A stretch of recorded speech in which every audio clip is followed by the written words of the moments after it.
להשמיד כמה שיותר מחבלים ולכבוש שטח. זאת המשימה שלנו הערב.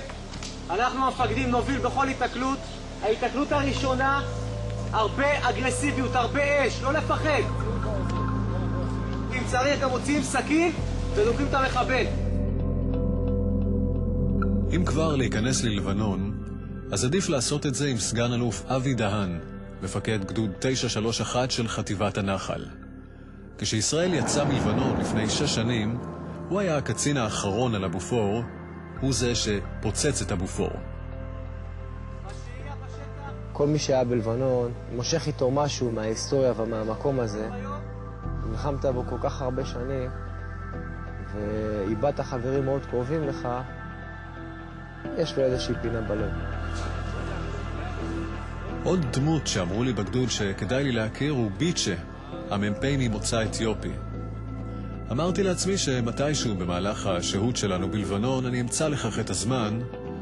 די מהר התברר שמה שהולך לקרות לנו לא ממש יותר זמן להיכרות כזו. אדוני אלוהינו ואלוהי אבותינו, שתוליכנו לשלום, ותצעידנו לשלום, ותדרכנו לשלום, ותשמחנו לשלום, ותגירנו למחוז חפצנו לחיים לשמחה ושלום, ותחזירנו לשלום. ברוך אתה, אדוני שומע תפילה.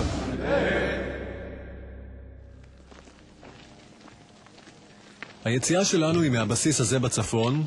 די מהר אנחנו חוצים את גדר הגבול ונכנסים ללבנון. הרעיון הוא להגיע לכפר חולה, כפר שצה"ל לא נכנס אליו מאז הנסיגה.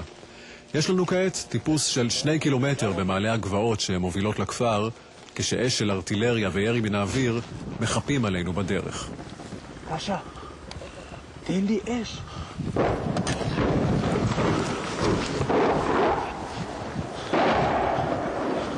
יופי קשה, יופי קשה.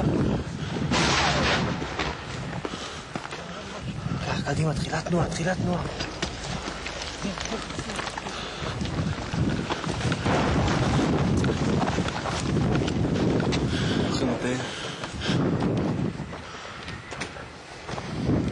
לי אין מושג אם החיילים שאיתי פוחדים כמוני, אני גם ממש לא מתכוון לשאול.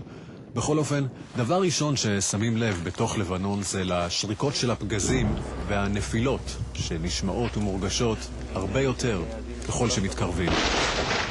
שמעת? לא שומעים אש.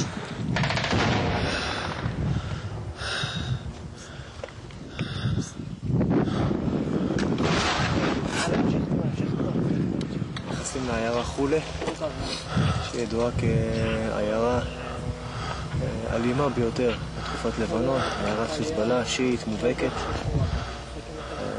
עיירה שעוד לא טיפלנו בה, עכשיו הגיע טוב. איך אתה מרגיש רגע לפני תקיפה? מתח בריא.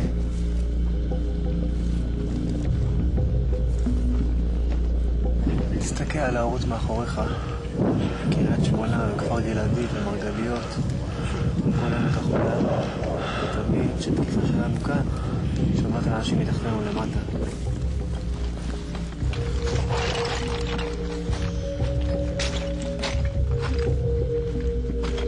הגענו לכפר חולה.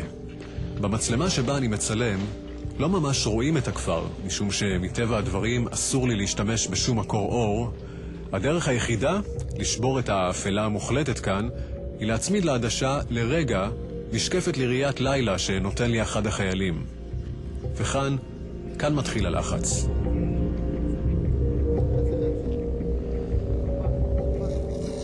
לפתע ניתן לראות בתים, עצים, ורק לנסות לנחש מי מסתתר ואיפה. הפחד הגדול הוא שאנשי חיזבאללה, איפשהו כאן, גם מחפשים אותנו במשקפות כאלה, ואם הם יקלטו אותנו, הרי שירי מצידם לעבר חיילי הגדוד, כמו שקרה רק לילה קודם לכן בבין ג'בל, יגבה הרבה קורבנות.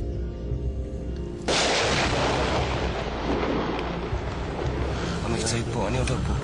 את הדור הזה אני עובר. אתה עובר פה למטה, דור נמוך. כן, זה נמוך. זה התקדמות איתי.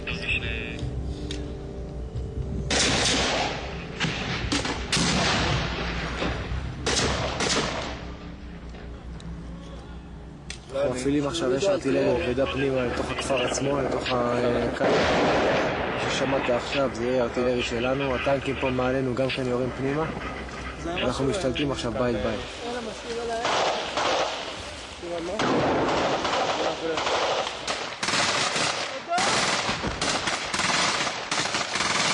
חפ"ק אחריי.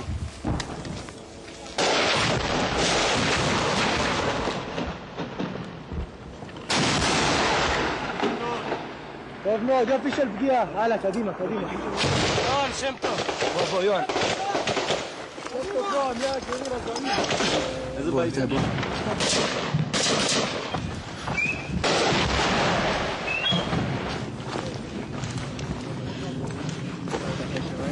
לאו. לאן? בשש.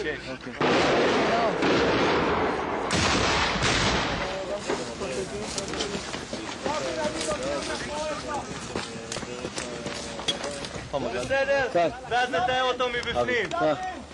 חיזבאללה מזהים טרור שלנו ממרקבה. תכיר. אוקיי. יאללה, זריז. נו, ומה עם גולני? לא עובדים שם? עובדים. תדבר עם החטיבה, תראה למה אין לנו חיפוי ממערב.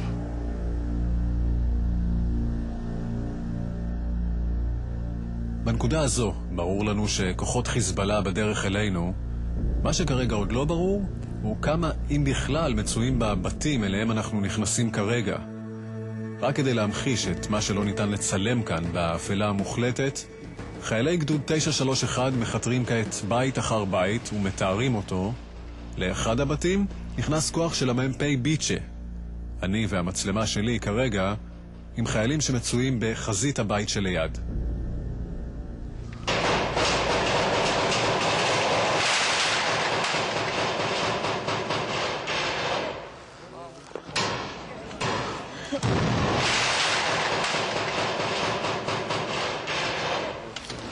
אבי, אחריך?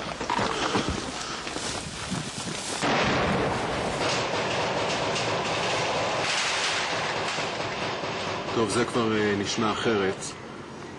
זה לא רעש של ירי שלנו. כנראה שזיהו אותנו. יורים עלינו עכשיו מהבית פה ליד. כוח של חיזבאללה יורה מהבית פה ליד ואני שומע חיילים צועקים. כנראה חיילים פצועים.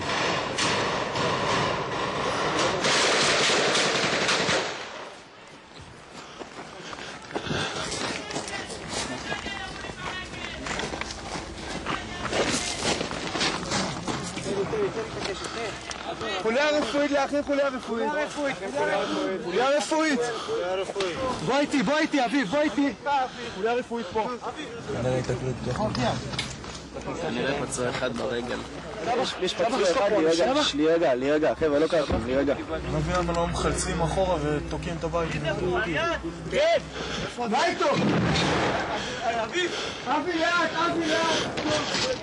לאט!